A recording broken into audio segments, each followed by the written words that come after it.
O jemel mense, Solidariteit se skoolondersteunende sentrum met 'n lieflike ding gereël in die Wes-Kaap nogal. Ek het al begin inpak, klomp verskillende goeders weggekry. Ek bring 'n klomp goeders saam, man. Ons gaan bietjie praat. Kyk byvoorbeeld, ek bring vir Sonet saam.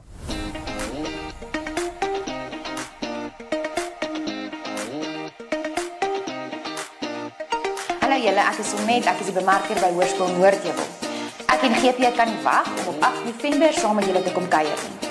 Ons gaan gesels oor kommunikasie, bemarking, skole se identiteit, skole se beeld, fotografie, personeelwelstand, funksies, begrotings, noem maar op. Ons is reg vir julle. Ons kan nie wag nie. Sien julle 8 November. So jy weet jy wil daar wees. Kom aan man, ons praat oor allerlei interessante goed, deel 'n paar blink idees oor kommunikasie, bemarking, werwing, die goed wat direk 'n verskil maak in jou lewe. As jy terugkom by daai skool, is jy shanana.